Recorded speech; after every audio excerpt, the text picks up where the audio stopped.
everyone, it's Karen from Darkroom Door. Just wanted to show you this quick card I did, and it might be a technique that some of you haven't used before. This shiny card that's these four pieces is photographic paper. So it's just a piece of, so at one stage I had a printer that every time I bought a new set of inks they sent me a packet of photographic paper, so I've got loads of this stuff. And I thought, oh, let's try it out and see what I can do with it. I found the best ink to stamp onto it is StazOn.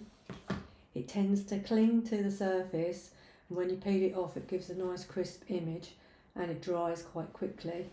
For this one, I painted that background and I used some watered down distress ink, the re-inkers. I tried doing it with the oxide re-inkers and it wasn't very successful, but just the distress ink re-inkers works fine. So let's go ahead and I'll show you how I created this piece. So we start with the background. The background is a 4 by 6 piece of card, and then the mount, which I always put it on black, is 4.5 by 6.5, and then I would mount that onto a 7 by 5 card blank. So the background, we just use the border stamp number 14 hearts, and I stamp it twice, one down one side and then again down the other side. And I use different parts of the stamp so it doesn't look too uniform. These are our new stamping platforms. They are a lot thinner than what you're used to. They come in a pack of 2. You get a A6 and A5 sizes. Because they're much thinner, they're much easier, they're much cheaper to manufacture, and they're much cheaper to post. So I'm hoping that you'll like them. They're very usable. They're nice and light. If you're using a big stamp that covers the whole of the stamp block,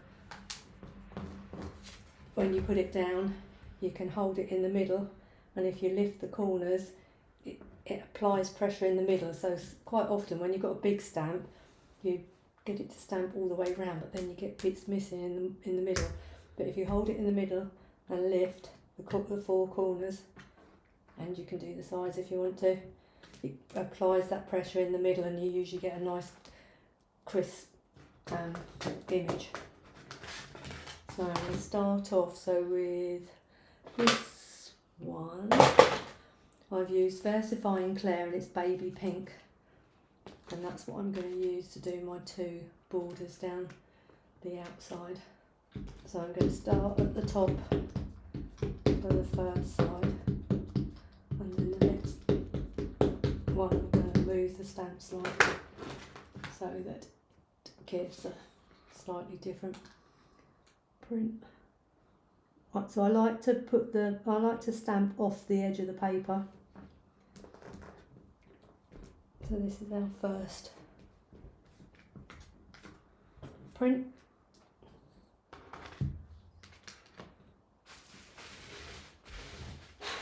And then we'll do it from the other end, bottom upwards. And then with the second size, I try to line up the outline of the stamp with that, so it looks like it's stamping one image rather than that we stamp 2 images. So there's our background, and we'll leave it there out of the way while we do the next bit. So the first thing I'm going to do is I'm going to stamp the images onto the photographic paper. One. No, yeah, I think we could. Goes on there. I always forget to take that little plastic off. You don't get them on the Versifying Clair pads, but you do on StazOn.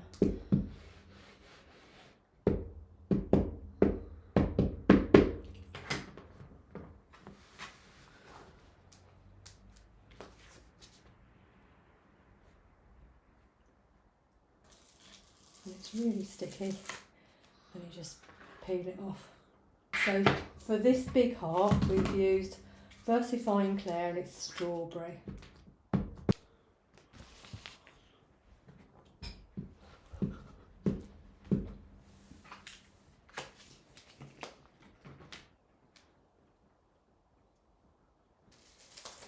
Much better. I'll just get rid of the ink on there.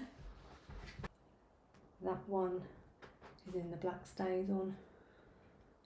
This one. So these two need to be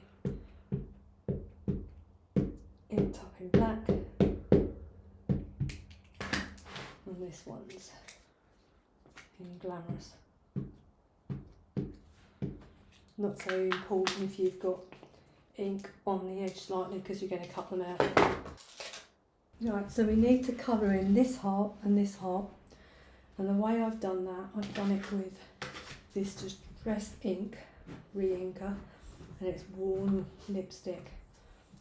So you just need to give one squeeze blob of ink and then water it down with water. It goes a really long way. So for me, not the most careful person, definitely not an artist or a watercolourist, got really rubbish. And if you run out, it's probably also better to have a reasonable amount of ink on there so you don't have to keep making another lot, because otherwise it probably makes the colour slightly different. So if you give it a reasonable amount of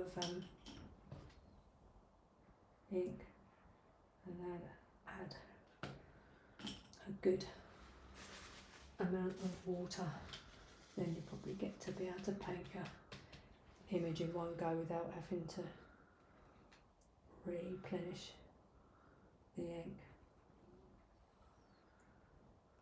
So actually this is actually blending the ink a lot more now and it doesn't look so patchy like it was, but you will need to leave this to dry until for a little while before you can cut it out.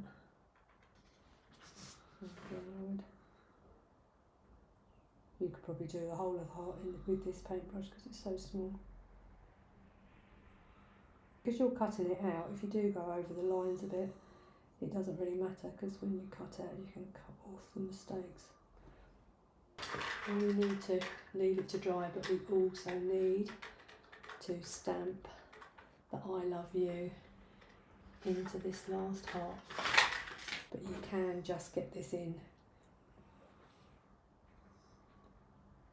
if you want. It does overlap a little bit, but it's okay because you've got a little bit of edge around the stamp that you haven't cut off. So it's a bit trial and error. You might have to have a couple of goes at getting it right. I managed to do it first time, last time, but I bet I can't this time. And it's not too bad. Not perfect, but not too bad.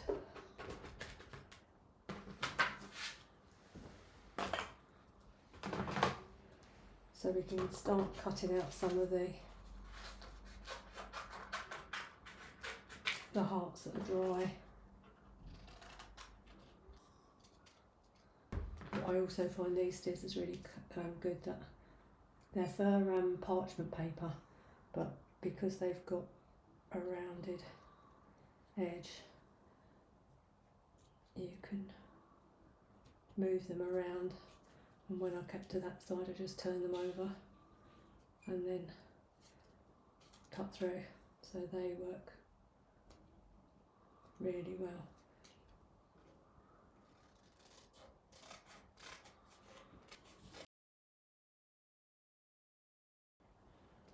Right, as I'm not going to be able to cut out these hearts that I've painted because they're still wet, I've cut out a couple and I'll just explain what I've done. So this one, this one, this one, this one and this one, they're just stuck with, I think I used a Pritt stick to stick them to the background, and then I cut off the edges, so I turned the card over so I could see the back, and then I just used scissors to guide, to cut the edges off. With this one, so this one, I mounted it onto the card using foam pads. I haven't actually done it with this one, but then I'd actually put it onto a 7x7 blank. Again, it's a fairly easy cut. Oh look, we've got another bit there that I missed that bit. That's another piece that's been stamped onto photographic paper.